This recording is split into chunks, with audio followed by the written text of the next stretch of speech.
जी। पतझड़ का पीला पान है आदमी, सतत सांसों का गतिमान है आदमी। बचपन जवानी और बुढ़ापे तो बीच के पड़ाव हैं। बचपन जवानी और बुढ़ापे तो बीच के पड़ाव हैं। सच पूछो तो काल का मेहमान है ये आदमी। सच पूछो तो काल का मेहमान है आदमी। आदमी सोया जमी पर लोग कहते मर गया। आदमी सोया जमी पर लोग कहते मर गया, और वो बेचारा था सफर में आज अपने घर गया। वो बेचारा था सफर में आज अपने घर गया। हमारा जैन शासन ऐसा है, हर शासन सिर्फ जीने की कला बताता है।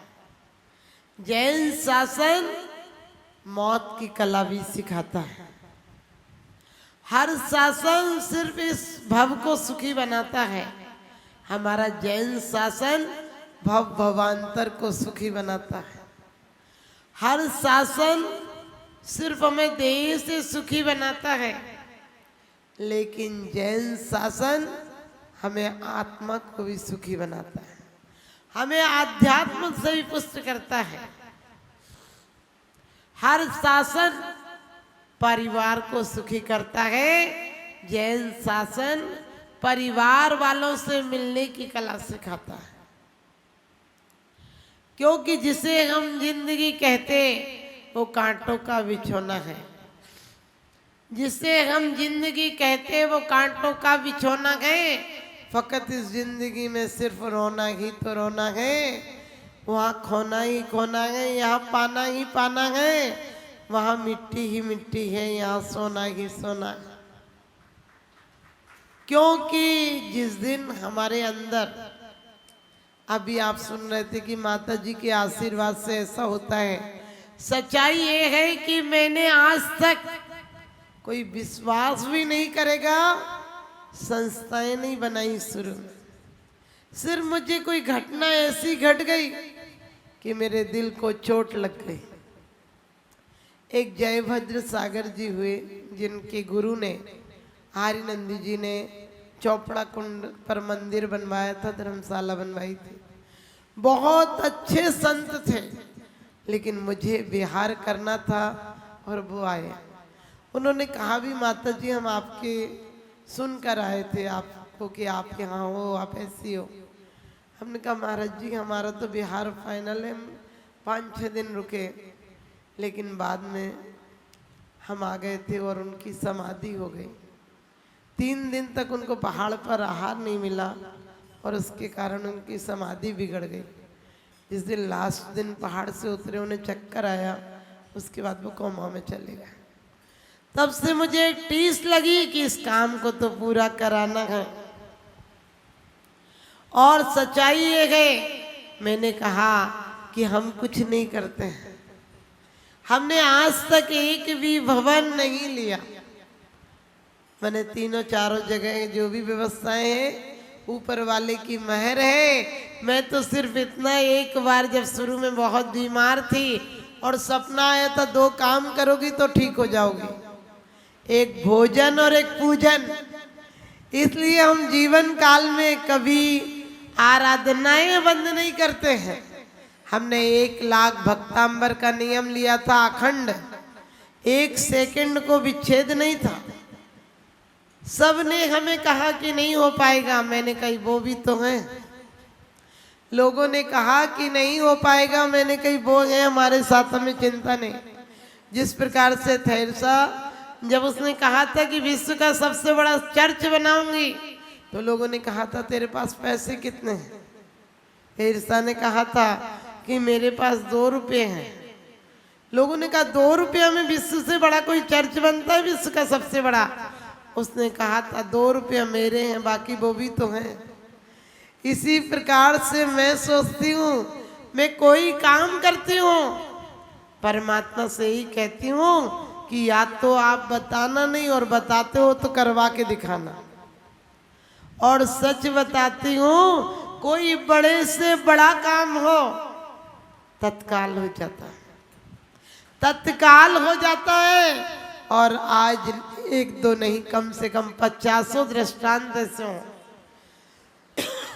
अभी आपके यहाँ विहार करके आ रही थी, थोड़ी एक जहाँ पर विश्राम था वहाँ हम थोड़ी जल्दी पहुँच गए, 3 बजे पहुँच गए। और समय तो था ही, मार्च के करीब का महीना था, तो समय था, लगा इतनी जल्दी पहुँच गए। सुबह 18 किलोमीटर कैसे चलेंगे, आप सोचे ही था। और निकल गए 4-5 किलोमीटर चलने के बाद अब लगा अब तो टाइम नहीं है। लोगों से पूछा, वो लोग बोले अब आगे तो कम से कम 5 किलोमीटर तो कुछ नहीं है।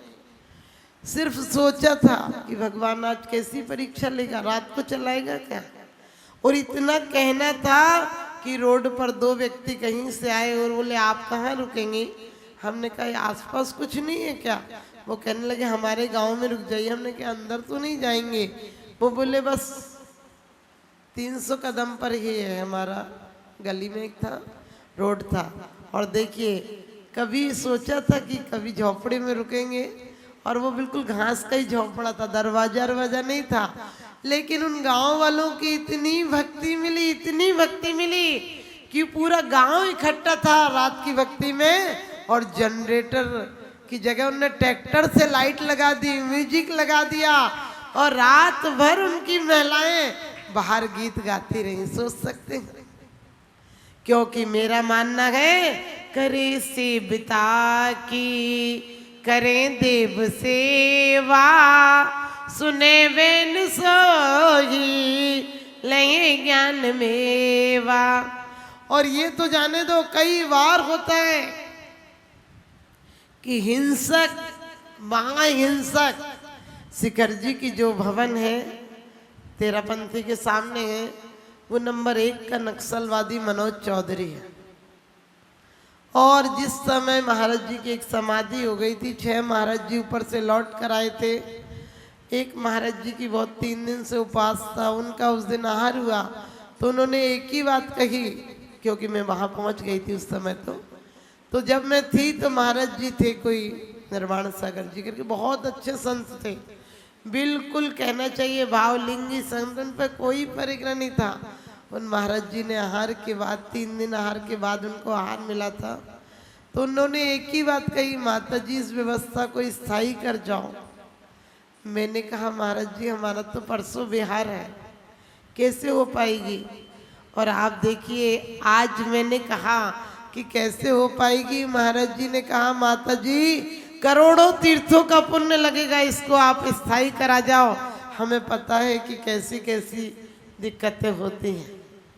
और दूसरे दिन मैंने ऐसे मन में भक्ति करते करते आया कि हमें सपना देते हो, खुद करके नहीं बताते हो, शक्ति हो तो बताओ करके। और इस बात को कहे हुए मेरे मन में विचार हुए, 5 मिनट नहीं हुए, वो नक्सलवादी मनोज चौधरी मंदिर में आ गया। चंदा प्रभु मंदिर की बात है शिखर जी की। अब मैंने कभी कभी उसे दूर से देखा था, लोग बताते थे मनोज चौधरी है। अब मैं अकेली थी मंदिर में, मैं तो बिल्कुल सच बता दूं कांप गई उसे देख के। मैं तुरंत खड़ी होकर निकलने लगी तो कहने लगा बैठिए ना। हमने कहा नहीं हमको कमरे पे जाना है। तो कहने लगा मैं छोड़ दूंगा ना आपको, आपको कोई जगह लेनी है आप देख लीजिए। और आप सोचिए कि हमारे ट्रस्टियों ने कहीं पर वहाँ पैसा लगाया था, वो सफल नहीं हुआ। अपना एक मंदिर था, मंदिर तो बन गया, पैसा गड़बड़ नहीं हुआ, लेकिन वो जो योजना थी वो नहीं चल पाई वहाँ। तो हमारे ट्रस्टियों का तो कहना था माता जी कुछ भी हो जाए शिखर जी में करना ही नहीं। और आप देखिए परमात्मा का करिश्मा कि उसने जो भी था लिखा पढ़ी थोड़े से कुछ में कर दी। लेकिन 1 साल तक हमारे ट्रस्टियों तो कसम खा ली थी माता जी करना ही नहीं। जितना हमने लगा दिया 50-60 लाख रुपया, अब तो 1 रुपया नहीं लगाना। और एक दिन अचानक आया, कहने लगा बनवाओगी नहीं। तो मैंने कहा नहीं लोग बेईमान है, वहाँ नहीं बनवाएंगे। इतने में एक जैन व्यक्ति आए और कहने लगे माता जी मुझे जिम्मेदारी दे दो। और आपको पता होगा उनने ही बनवा दिया और 6 महीने के अंदर चालू भी हो गया, कोई ट्रस्ट नहीं था। और उसके बाद से जब भी मैंने काम किया, अभी रोहतक वालों का कोई बहुत बड़ी नीलामी थी उनकी, तो बहुत दुखी थे वो माता जी कैसे बचेगी कैसे बचेगी। मैंने कहा तुम थोड़ा सा सोच लेना जो काम मैं करती हूँ उसके लिए। उनने कहा ठीक है। अब मैंने चौका तो 2 दिन बाद ही चला दिया था, लेकिन वो गए और उन्होंने हमसे बिना पूछे जगह के कागज करा लिए। मैंने उन्हें बहुत डांटा जिस समय रानीला थी। मैं दोबारा तो 3-4 बार हुआ ही रानीला। मैंने उन्हें डांटा, मैंने कि पूछ के करना चाहिए ना, आप फोन नहीं थे कि आप पूछ नहीं सकते थे कि जगह लेना कि नहीं लेना। मैंने कहा मैं जंगल में हूँ, कैसे होएगा। और आप देखिए मुझे पता नहीं, शाम तक तो वो जितना सोच के आए थे उतना हो गया, उतना हो गया। और कहते हैं 1 महीने बाद उससे दुगनी जगह ली गई। और जब जगह ली गई तो वो जगह बहुत खराब थी। हमारे कोई भक्त लोग के बच्चे थे, वो कहते थे पूरी महावीर जी में सबसे खराब जगह वो है, और आज महावीर जी में सबसे अच्छी जगह वो है। उसको लेने के बाद पूरा मार्केट बन गया, पूरी दुकानें बन गई, पूरा बहुत सुंदर सबसे अच्छी जगह हो गई। और आपको बता दूं, मेरा एक ही काम है, मैं कहीं पर भी बंधती नहीं हूँ। मैं परमात्मा से प्रार्थना करती हूँ कि परमात्मा इन चक्रों में घन चक्कर ना बन जाऊं। समझ गए? हमने एक ही जिम्मेदारी एक ही ग्रुप को सौंप रखी, और वो लोग भी बहुत अच्छे से निभाते हैं, क्योंकि ये तो ऊपर वाले का आशीर्वाद है कि कुछ भी नहीं था। आप सोच नहीं सकते कि 5,000 रुपये भी नहीं थे। हमारे महाराज जी ने कहा कि बेटा पहले जगह लो, बनाओ, तब कुछ चलाओ। मैंने कहा महाराज जी जगह लूंगी, बनेगा, तब तक तो खाने वाले तो ऊपर चले जाएंगे। जिन्हें आज जरूरत है उनकी समाधियां हो जाएंगी। और 2-3 बार ऐसे मौके मिले जिसकी टीस मैं जिंदगी में नहीं भुला पाती हूँ। और तब से सिर्फ मैं संकल्प लेती हूँ, आज भी मेरा कोई काम अटक जाता है तो मैं यही कहती हूँ, आपसे कह दिया कराना हो तो करा देना, नहीं तो मैं छोड़ दूंगी, नहीं करूँगी। और आप सोचिए मेरा दूसरे दिन काम, दूसरे दिन क्या होता है, 2 घंटे में कौन कहाँ से आके कर जाता है ये मुझे पता नहीं है। मैंने 1 लाख भक्तांबर का नियम लिया था, पहले 41,000 का लिया, फिर 1 लाख का लिया। लोगों ने हमसे कहा कि नहीं हो पाएगा। मैंने कहा मेरा काम है इनका नाम लेने का, ये देखेंगे कैसे होगा। और आखिरी में ये हालत थी कि 1 रूम छोड़ ऑफिस, हमारे कमरे, हमें रात मंदिर में रुकना पड़ता था, इतनी भीड़ आती थी। एक दिन में 7-7 बसें आती थी, और आखिरी के दिन तो 22 बसें थी। पूरे रानीला में कहीं कहीं कोई जगह नहीं थी, हमें रात भर झोपड़ी में रहना पड़ा, क्योंकि जगह ही नहीं थी। जो हमारे कुछ भक्त लोग हैं वो कहने लगे माता जी हम तो चले जाएंगे। हमने कहा मेरे कमरे में रुक जाओ तुम, और क्या कह सकते हो इससे ज़्यादा। तो आप भी ध्यान रखना, हम आज भी कभी किसी साधु को कहीं जरूरत हो, आज आप लोगों को पता नहीं, एक माता जी, गुरुवाणी माता जी का बिहार था। कई बार बेचारी कई किलोमीटर, वो बताती है माता जी आज तक हम 5-6 हज़ार किलोमीटर व्यवस्थाएं नहीं मिलती हैं तो हम चले हैं।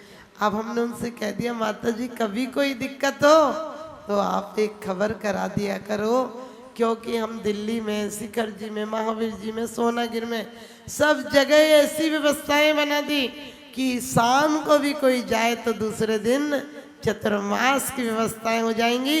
मीटिंग उटिंग की कोई ज़रूरत नहीं होती। क्या करना, संतों के लिए तो सारे दरवाजे खुले होना चाहिए। अभी अभिषेक हुआ तो बैरागनंद जी महाराज जी थे, वो कहने लगे माता जी से कहो सर्दी में बहुत अच्छे कमरे नहीं है, संद वाले ने छेद वाले कमरे थे।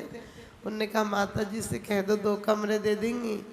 हमने कहा कि महाराज जी आपकी है, और 24 साधुओं को 10 मिनट के अंदर अपने भवन में, दूसरे दिन 24 का एक साथ आहार भी हुआ।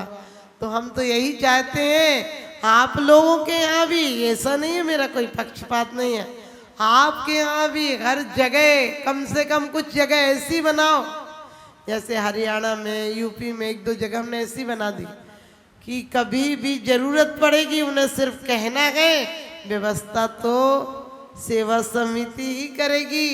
तो हम आपसे भी कहते हैं कभी भी संत को मत तोलो। संत के अंदर अरिहंत छुपे हैं, भावी अरिहंत हैं, और हम उनकी समाधियां कराएंगे। जो हमारी समाधि कभी बिगड़ी तो वो हमें संबोधन के लिए आएंगे। ध्यान रखना, मौत का उपकार मानो। समाधि कौन करता है? जैन शासन में मरने की कला नहीं बताते हैं, मर के अमर होने की कला जैन शासन बताता है। उपसर्गे दुर्भिक्षे जरसी रुजायाम च निप्रतीकारे धर्माय तन विमोचन माहु सल्लेखिना मारिया। उपसर्ग आ जाए, दुर्भिक्ष आ जाए, बुढ़ापा आ जाए, कोई रोग आ जाए, तब धर्माय तन विमोचन, धर्म के लिए इस तन का विमोचन कर देना। समाधि गए, आदि व्याधि उपाधियों से ऊपर हटना समाधि है।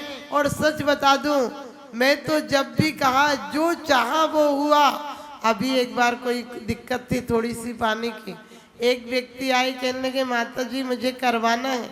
मैंने बोला कि मैं मौत की आंधी झकझोर ना जाने किस दिन हिला के रख जाएगी। मैंने कहा हमें नहीं, आप अपने नाम से लो, सिर्फ पानी की व्यवस्था चाहिए, वो कुएं के पानी की आप कर देना। हमारा नियम है, संस्थाओं में कभी भी कोई साधु हाथ की चक्की का आटा लेता हो, कुएं का पानी लेता हो, कभी कभी ट्रस्टी लोग बोलते माता जी 6 महीना हो गया, अब तो उनको कहना पड़ेगा। मैंने कहा तुम्हें ये गद्दियां संभालने को नहीं बैठाया, 6 महीना नहीं, वो 60 साल रुके तब भी आप उनकी व्यवस्थाएं बनाओ, क्योंकि आप तो कर नहीं पा रहे हो, जो कर रहे हैं उनका नियम पुगाओ।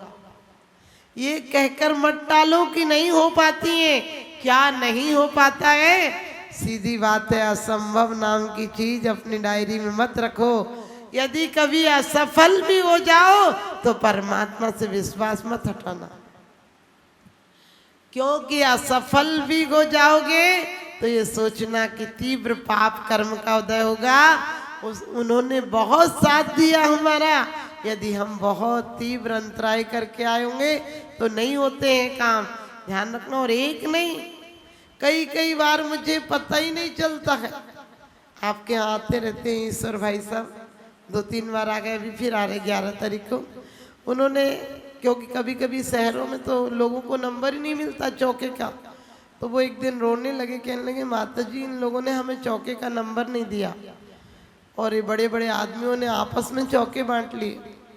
तो मैंने बोला कि आपका घर कहाँ है? वो बोले कि घर तो किराए से रहता हूँ। तो मेरे मुंह से निकल गया किराए के घर में क्यों बुला रहे हो, अपना हो जाएगा तब बुलाना।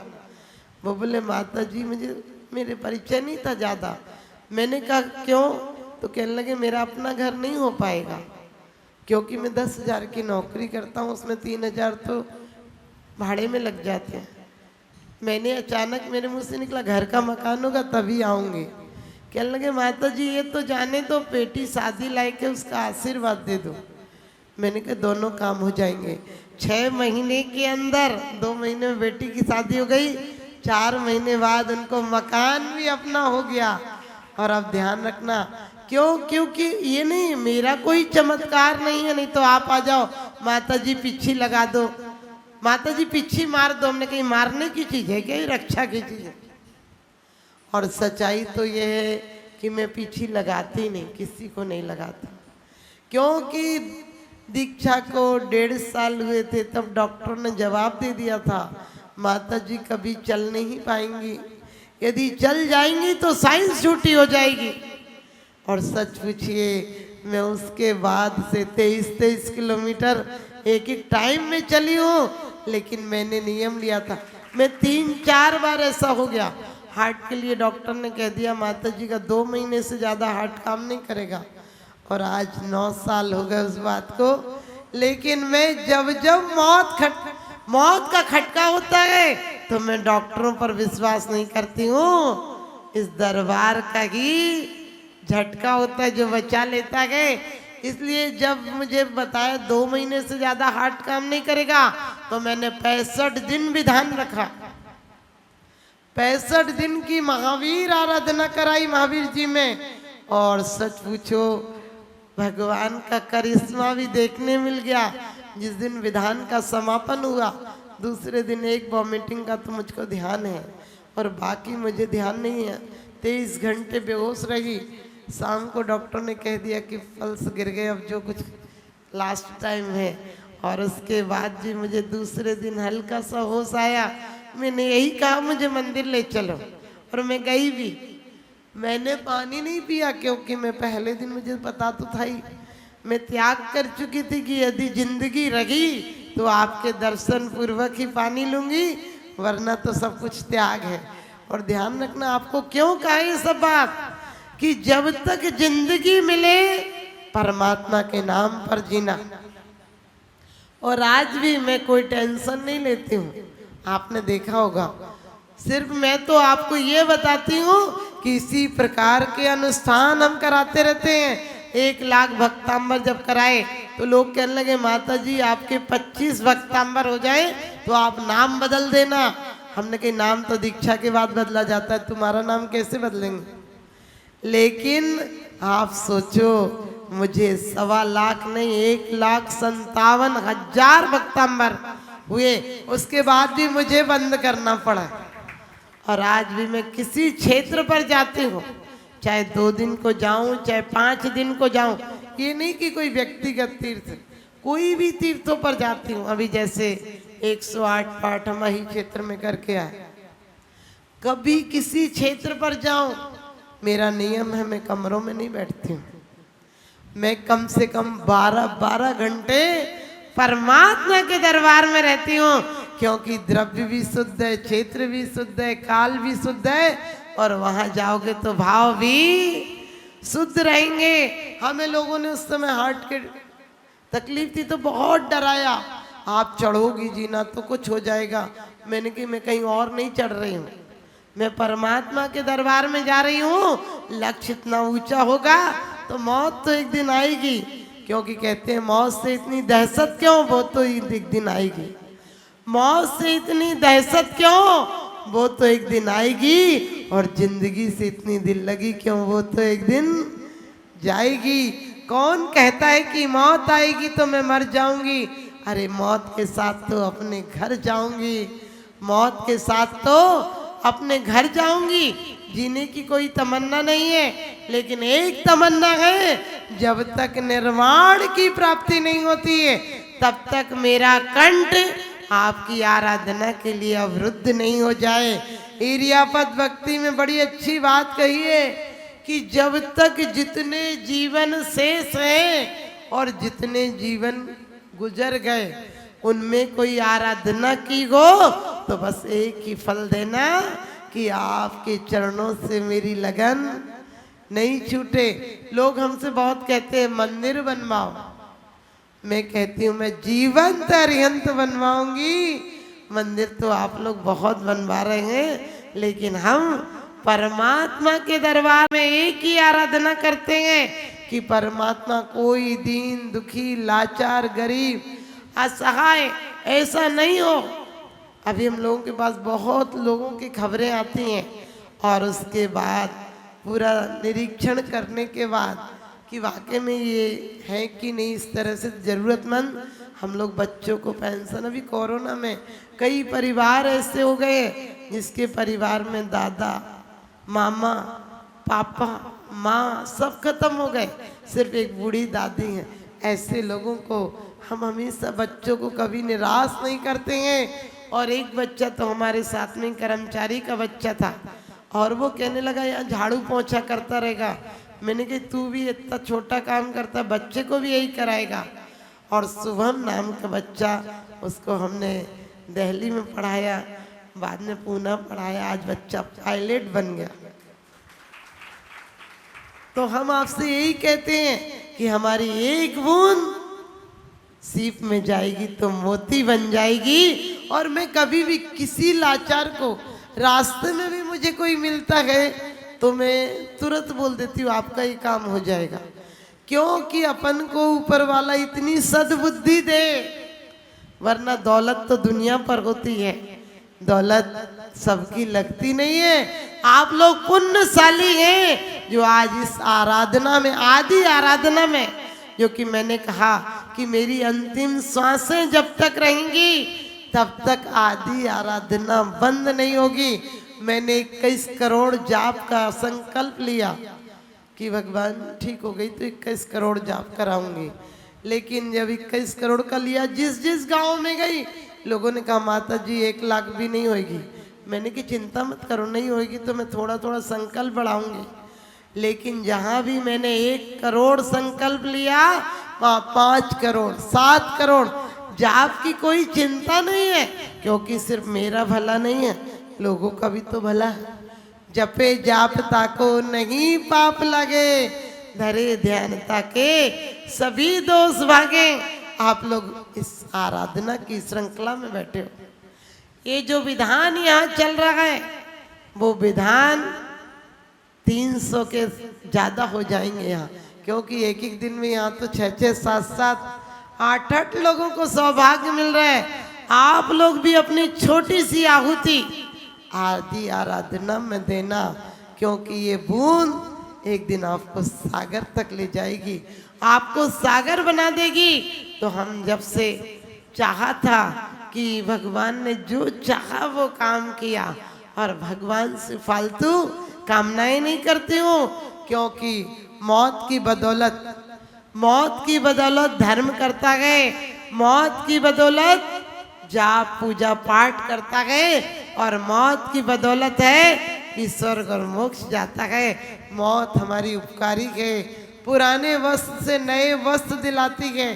ठीक है, कभी शरीर है तो ये तो व्याधि का मंदिर है। कहते हैं अभी मृत्यु को पल पल, अपनी मृत्यु को पल पल बुला रहे हो तुम, उसमें ना रह पाओगे, उसमें ना रह पाओगे। जिन गगन चुंबी भवनों को बना रहे हो तुम, उनमें ना रह पाओगे। जिन गगन चुंबी भवनों को बना रहे हो तुम, ये महल नहीं, ये महल नहीं, ये मरघट है। इसमें घट घट के प्राण निकलते हैं, इसमें से घट घट के प्राण निकलते हैं। 4 दिन रहने के खातिर, 4 दिन रहने के खातिर तुम इस महल को सजा रहे हो। जहाँ स्थायी भवन बनाने थे वहाँ तुम शमशान बना रहे हो, जहाँ स्थायी भवन बनाने थे वहाँ तुम शमशान बना रहे हो। कल तक नहीं पूछते थे, कल तक नहीं पूछते थे कि आप कैसे हो, आज एक एक से पूछोगे क्या हुआ था, आज एक एक से पूछोगे क्या हुआ था। इन्हें मर जाएंगे तो लोग कहते हैं क्या हुआ था।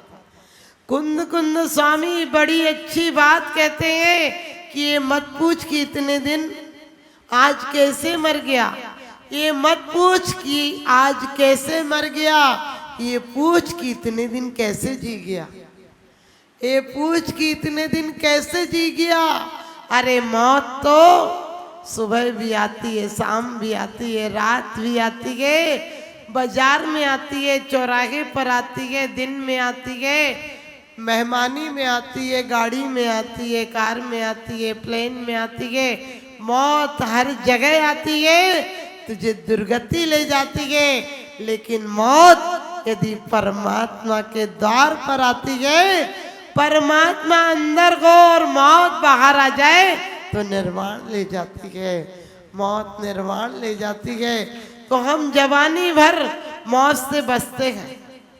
आपने देखा जवानी में मौत का ख्याल नहीं आता है।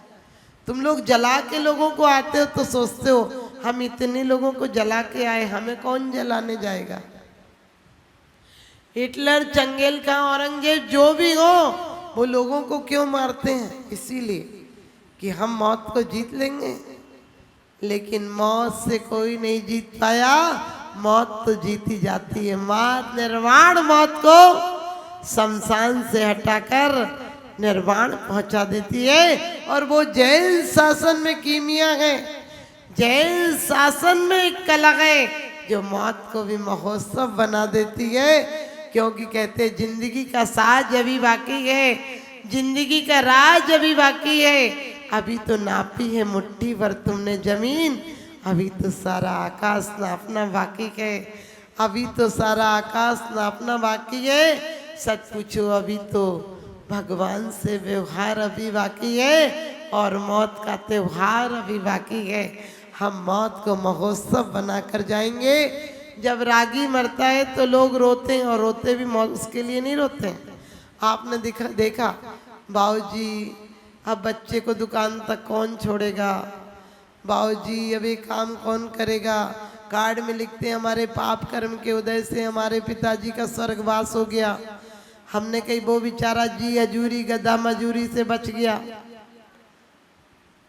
कोसते थे, तोसते थे, ढंग से बोलते नहीं थे, खाना पचता नहीं था, आंखों से दिखता नहीं था, बोलता था तो बकता लगता था, बेचारा मर गया तो सुधर गई उसकी। तुम क्यों कह रहे पाप कर्म के उदय से? लेकिन लिखना तुम्हें पाप कर्म ही पड़ेगा। देखो अच्छे अच्छे नामों को हमने गलत जगह सेट कर रखा। अरिहंत नाम सत्य और सत्य बोले गत्य, कितना अच्छा नाम है कि अरिहंत नाम ही सत्य और इसी बोलकर आगे गमन करो। लेकिन अपन क्या करते, कोई की शादी में बोल दो कार्ड, आप लिफाफा देते टाइम बोल दो अरिहंत नाम सत्य और सत्य बोले गत्य, आप पे उल्टा पड़ जाएगा। गलत बात बोली क्या? कितनी अच्छी बात बोली। अब ग्रस्त में प्रवेश कर रहे हो तो यही नाम सत्य है, लेकिन नहीं, तुमने अच्छे अच्छे नामों को गलत जगह सेट कर रखा। और विवाह के लिए कहोगे शुभ विवाह, अरे ठीक है तुम्हारी कायरता है, गृहस्थी में प्रवेश कर रहे हो, ध्यान रखना शुभ विवाह जब होगा जब अपनी पत्नी को धर्म पत्नी बनाओगे। अकेली पत्नी होगी तो कटी पतंग की तरह कहीं भी गिरा देगी, पतन करा देगी। अकेली वाइफ होगी तो लाइफ चौपट करा देगी। और अकेला हस्बैंड होगा तो उसे कहते हैं जिसका हंस हंस कर बजाता बैंड फिर जीवन भर घुंघरू की तरह बजता ही रह। समझ गए? घर से दुकान, दुकान से घर। लेकिन नहीं, आशा धरजी सागर धर्मामृत में कहते हैं ससुर के पैरों में पड़ जा कि अकेले तो ऑफिस बना सकता था, फैक्ट्री चला सकता था, दुकान बना सकता था, लेकिन बिना आपकी बेटी के घर वाला नहीं बन सकता था। और घर वाला नहीं, आपने गृहस्थ आश्रम में प्रवेश किया है। जब भी लोगों से कहो जोड़े से आना, बोले माता जी शर्म आती है। मैंने कि उस दिन शर्म नहीं आई थी जिस दिन पूरी पंचायत को बाजे लेके और गया था पूरा हल्ला गुल्ला करते हुए। ध्यान रखना, जोड़ा है तो जोड़े के साथ सौदर मिंद्र और इंद्राणी बन सको, तीर्थंकर के माँ बाप बन सको। ऐसी कीमिया, ऐसा धर्म, ऐसा गृहस्थाश्रम प्रवेश करो। क्योंकि स्त्री होती है तो आपको पता है माला की तरह होती है। माला हाथ में हो तो गाली नहीं बक सकते हो। लोग क्या कहें माला है तेरे साथ तू गाली बक रहा है। इसीलिए औरत होती है तो लोग कहते हैं लेडीज है साथ में स्त्री कुछ नहीं बोले। वो बहुत बड़ी आपकी सुरक्षा कवच है। औरत नहीं है, उसके माध्यम से आपका घर गृहस्थ आश्रम बन जाता है। 4 दान हो सकते हैं आपके घर पर, क्योंकि वो होगी तो औषधि। घर की चीजों से हल्दी काली मिर्च से दवाई बना देती है। औषधि अभय जीव रक्षा करेगी, बच्चों को ज्ञान देगी तो ज्ञान दान हो जाएगा। औषधि शास्त्र अभय आहारा और चतुर्विधि संघ को विवेक पूर्वक आहार दान देगी। गृहस्थ आश्रम चलता है, लेकिन अकेली ऐसी पत्नियां जो अलाय बलाय सी आजकल आ गई। आप समझ गई, ऐसी ऐसी औरतें आ गई जो आदमी को बेचारे को घन चक्कर बना देती हैं। बोले यहाँ ले चलो, वहाँ ले चलो, चाट पकौड़ी खिलाने ले चलो। हमने कही चाट मत खाना, नहीं तो अगले बार चाट तो खत्म हो जाएगी, पत्ता ही पत्ता बचेगा। समझ गए? चाट तो खत्म हो जाएगी, पत्ता ही खाने मिलेगा। और चेहरे पर कम से कम मंदिरों में आप लोग बहुत अच्छे लोगों, ज़्यादा लगा लगू के नहीं आते हो, वरना ऐसी दिखोगी अगले जन्म में ऐसा रूप मिलेगा कि लगेगा सरसों के खेत में भैंस खड़ी हो, कुछ असर ही नहीं करेगा। इसलिए मत रूप निहारो दर्पण में, दर्पण मैला हो जाएगा।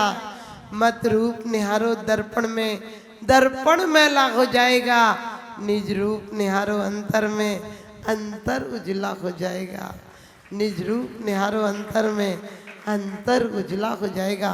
तो आपको जैसा कि अभी बता रहे थे माता जी करती हैं, मैं कुछ नहीं करती हूँ। मैं तो एक व्यक्ति अभी आपके यहाँ आएंगे, उनका कैंसर हो गया था और वो वैसे ड्रिंक बहुत करते थे। तो मैंने एक ही प्रार्थना की भगवान से कि वो पहली बार इधर आए हैं, उनके साथ चमत्कार होना चाहिए। और आपको पता है ऑपरेशन की डेट भी आ गई थी, गुड़गांव में चेकअप हो गए और उसके बाद 10 दिन में गांठ घुल गई। आज इस बात को 15 साल हो गए, बिल्कुल नॉर्मल जिंदगी है। तो ध्यान रखना, क्योंकि हम भी कभी बीमार हो जाते हैं। हमने आपने देखा होगा हम बीमार होते तो भी भक्ति में बहुत ही लाचार हो तो नहीं आ पाते हैं, लेकिन थोड़े भी ठीक होते तो यहाँ जरूर आते हैं, क्योंकि वो दरबार गए। ये पाषाण की प्रतिमा नहीं है, परमाणु पुद्गल तणी परमात्म संजोग, भई पूज्य सब लोक में हरे जन्म का रोग। ये परमात्मा की प्रतिमा पीतल की है, लेकिन आत्मा को सोना बना देती है, आत्माओं को निष्कसाय बना देती है। इस पर कसाई की जंग नहीं चढ़ने देती है। और ये बहुत सौभाग्य है मुरादाबाद वालों का कि 1008 पाठ की श्रृंखला में नाम लिखा जाएगा तो आपके मुरादाबाद का नाम भी आएगा कि 108 विधान। क्योंकि विधान आपके यहाँ 2 4 5 6 7 ऐसे हो रहे हैं, रोज रोज विधान हो रहे हैं। और आपको बता दूं ये विधान हमने शुरुआत की थी कोरोना काल में, क्योंकि लोग हमें झूठ बोलकर चतुर्मास के लिए ले गए। हम पलवल थे, बहुत सुंदर जगह थी, कोसी वालों का मन बहुत दिनों से था, छोटी जगह थी तो हम मना करते थे कि नहीं जाएंगे। और उस समय उन लोगों ने कोई कोठी दिखा दी, बोला हमारे यहाँ एक भी केस नहीं है।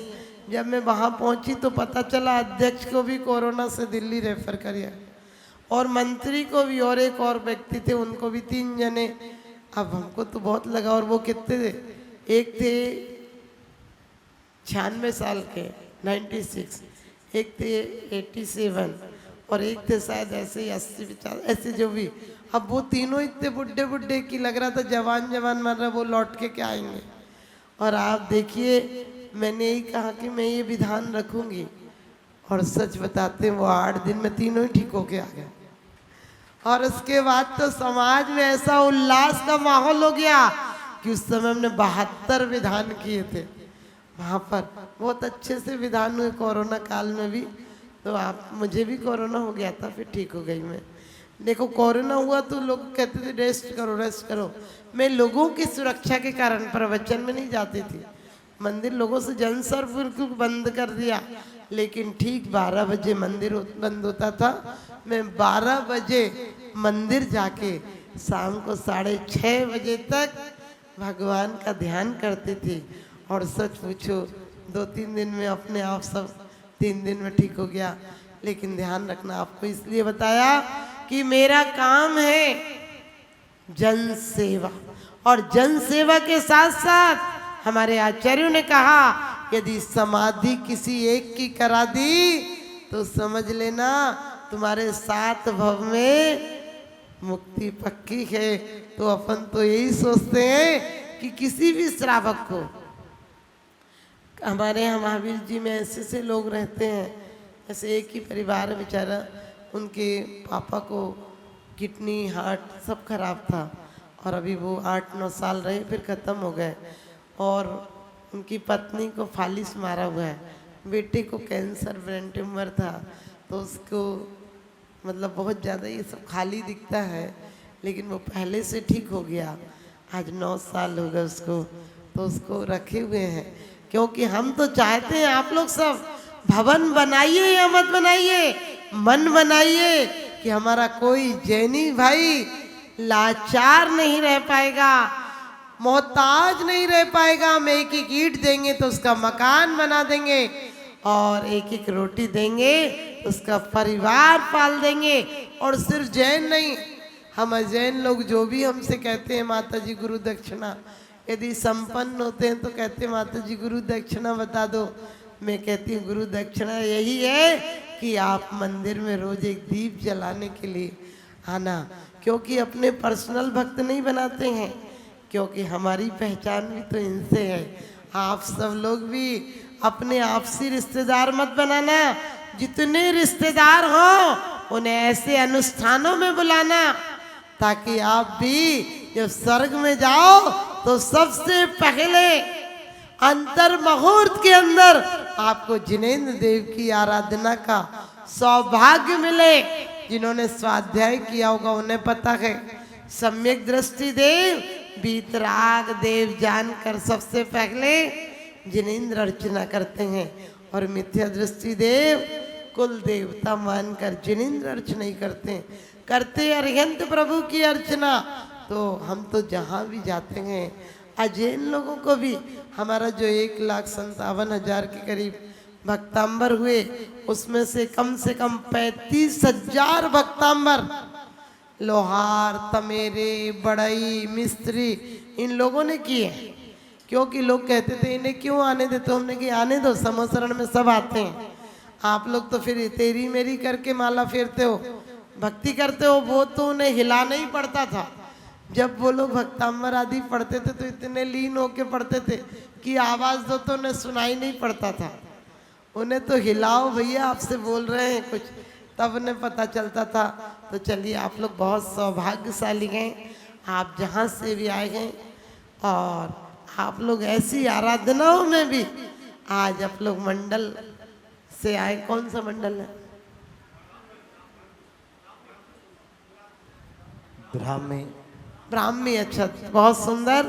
देखिए, ब्राह्मी और सुंदरी के नाम से मंडल है, तो ब्राह्मी महिला मंडल है बिलासपुर का। आप विलास के साथ साथ जिंदगी में भक्ति का उल्लास लाइए और प्रभु का प्रसाद पाइए। हम भगवान मुक्ति हम आपके प्रसाद से नहीं चाहते, ध्यान रखना। कभी लोग कहते भगवान खुश हो तो मुक्ति दे दो, मैंने कही खुश होगा तो मुक्ति देगा, कभी नाराज होगा तो छीन लेगा। हम नहीं, हम प्रसाद पूर्वक मोक्ष पाएंगे।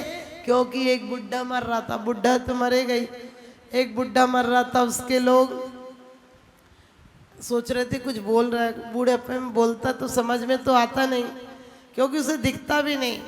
दिखता भी क्या, संतरा भी उसे नींबू दिखता है, भिंडी उसे हरी मिर्च दिखती है, बच्चे सही से दिखाई नहीं देते हैं, तो सुनाई भी नहीं देता, बोल भी नहीं पाता है। तो वो कुछ बाबा कर रहा था, तो बच्चे कह रहे बाबूजी बक्सा बता रहे। आपके भी बुजुर्ग यदि बाबा करे तो आपको ये थोड़ी समझ में आएगा कि बाबूजी कह रहे बेदी बनवा दो।